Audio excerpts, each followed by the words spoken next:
네, 코로나19가 확산하고 있는 중국 베이징에서는 봉쇄와 통제 구역도 점점 확대되고 있습니다.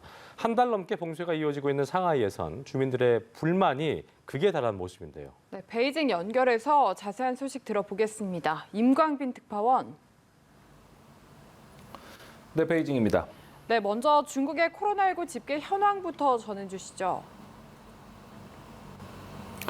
네, 중국 당국이 오늘 발표한 신규 감염자 수는 무증상 감염자를 포함해 15,588명입니다.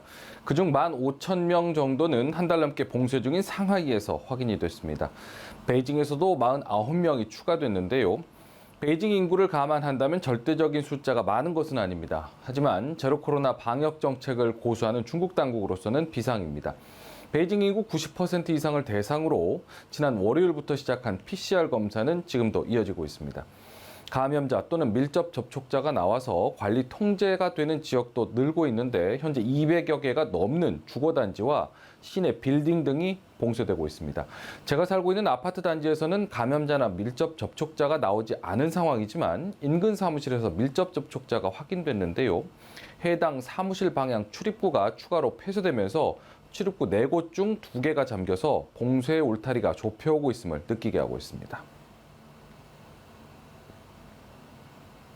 要始终坚持动态清零总方针，不犹豫、不动摇，管住重点地区、重点人群，切断疫情传播链条。在出行方面的这个建议。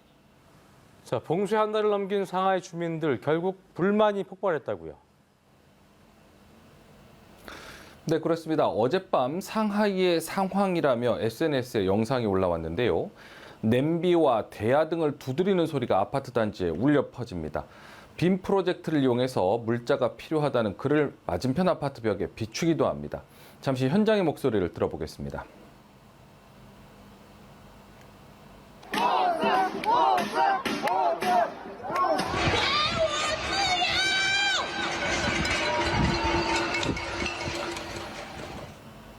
네, 이 같은 집회는 상하이 도시 전역에서 동시다발 벌어졌는데요.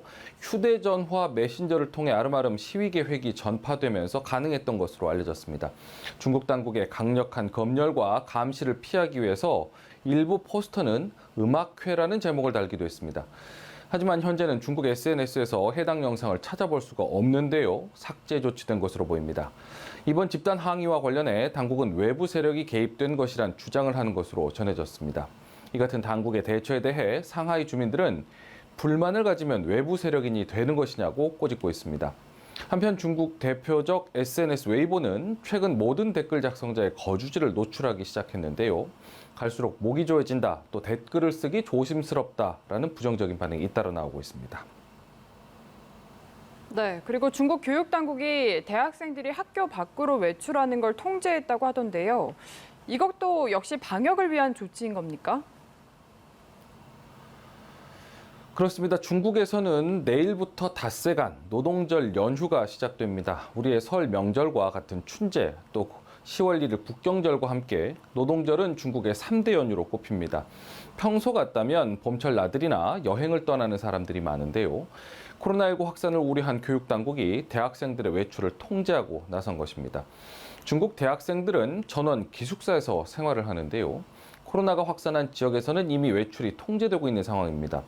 베이징과 광둥성, 선전시를 비롯해서 이미 최소 9개의 성시에서는 노동절 연휴 기간 이동 자제령을 내린 상황입니다. 교통당국은 올해 노동절 인구 이동이 지난해보다 62%, 항공기 이용자도 77%는 감소할 것으로 내다봤습니다. 자, 이런 가운데 지방 정부들이 소비 쿠폰을 발행하고 있다고 하던데 외출은 금지하면서 또 소비 쿠폰을 발행한다는 거 앞뒤가 안 맞는 거 아니겠습니까? 안 그래도 중국에서도 그런 말이 나오고 있습니다. 먼저 베이징시는 이미 이달 중순 우리 돈 568억 원에 달하는 3억 위안의 소비 쿠폰을 발행했습니다. 여기에 더해서 베이징시 다신구와 핑구 등에서는 추가로 소비 쿠폰을 발행해 노동절 연휴 기간 사용하게 할 계획입니다. 베이징 외에도 저장성 닝보시는 5월 한 달에만 3억 위안을, 광둥성 선전시는 이보다 더 많은 5억 위안의 소비 쿠폰 발행 계획을 밝혔습니다. 온라인 쇼핑몰 등에서도 사용할 수 있도록 하겠다는 게 당국의 계획이지만 한쪽에서는 이동을 자제하라면서 소비 쿠폰을 제공하는 것이 말이 안 된다는 지적이 나오고 있습니다. 네, 말씀하신 대로 비판을 받고 있는데도 당국이 소비 쿠폰 발행에 적극적인 이유가 뭘까요? 네, 코로나 봉쇄 등으로 침체된 내수를 끌어올리기 위한 것으로 보입니다. 지난달 중국의 소매 판매 증가율은 마이너스 3.5%로 지난 2020년 우한 사태 이후 처음 마이너스로 돌아섰습니다. 중국식 봉쇄가 공급과 수요 모두에 충격을 주지만 장기적으로는 최대 성장 엔진인 소비를 장기간 동안 위축시킬 것이라는 우려가 나오고 있습니다. 전문가들은 경제 피해를 줄이기 위해서 더욱 정밀하고 과학적인 방역을 해야 한다고 지적하고 있습니다. 코로나 방역을 위해서 봉쇄만 할 것이 아니라 더 분명한 제로 코로나 출구 방법을 제공해서 불확실성을 줄이며 투자 수요가 늘어날 수 있게 한다는 겁니다. 하지만 코로나19 확산 책임을 지고 잇따라 지방 관리들이 해임되거나 징계를 받는 상황에서 중국의 방역 정책 방향이 쉽게 바뀌지는 않을 것이라는 전망이 우세합니다. 자, 그런가 하면 코로나19 확산으로 인해서 북한과 중국 간의 화물 열차 운행 다시 중단됐다면서요. 그렇습니다. 중국 단둥 지역에서 코로나19가 확산한 데 따른 것으로 보입니다. 북중 화물 열차 운행이 중단된 것은 지난 1월 16일 재개된 이후 103일 만입니다. 이번 열차 운행 중단은 북한 측 요구에 따라서 이루어진 것으로 전해졌습니다.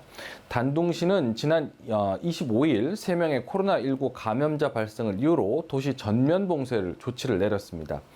북한 측은 화물열차 운행을 전면 중단한 것이 아니라는 입장을 중국 측에 전한 것으로 알려졌습니다. 지금까지 베이징에서 전해드렸습니다.